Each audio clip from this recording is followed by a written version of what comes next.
In addition to being genocidal dictators, Joseph Stalin, Adolf Hitler, and Mao Zedong all shared at least one thing in common. They hated their fathers. All three men had abusive and strongly authoritarian fathers. Mao Zedong's father beat him when he did not work hard enough. When Mao later took merciless revenge on his political enemies, he told the men who were torturing them that he would have liked to have seen his father treated similarly. Joseph Stalin bitterly resented his father, a violent alcoholic who beat him severely. Hitler's father ruled the family with tyrannical severity and injustice, and he viewed him as the enemy.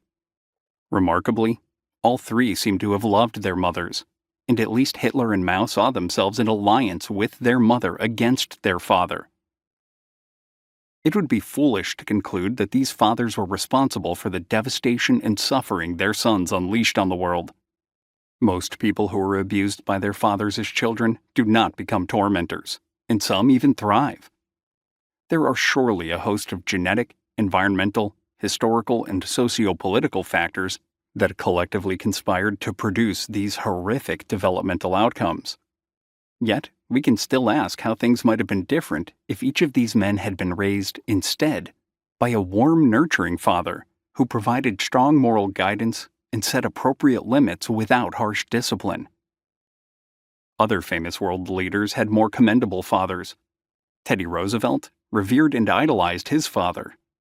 As Roosevelt tells it, his father nurtured him through early bouts of severe asthma, prepared him for the world, and cultivated his morality.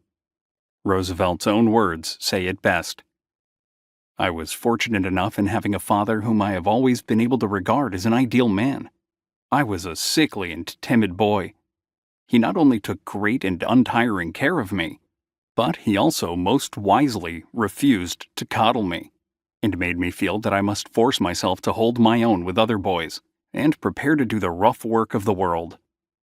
And alike from my love and respect, and in a certain sense my fear of him, I would have hated and dreaded beyond measure to have him know that I had been guilty of a lie, or of cruelty, or of bullying, or of uncleanliness or cowardice. Gradually, I grew to have the feeling on my account, and not merely on his." Of course, there are also a great many ordinary, everyday men who are wonderful fathers. Some are even heroes. Chiang, for example, the father described in the introduction, carried his disabled son on his back for 5 miles to school, and then back again each day.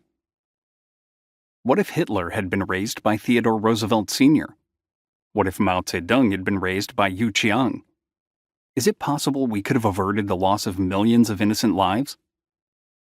I've described some bad men with bad fathers and suggested that there may be a link. However, these observations are really just anecdotes, not proof, and I am indulging in speculation, which may be interesting and intriguing, but it's not legitimate science.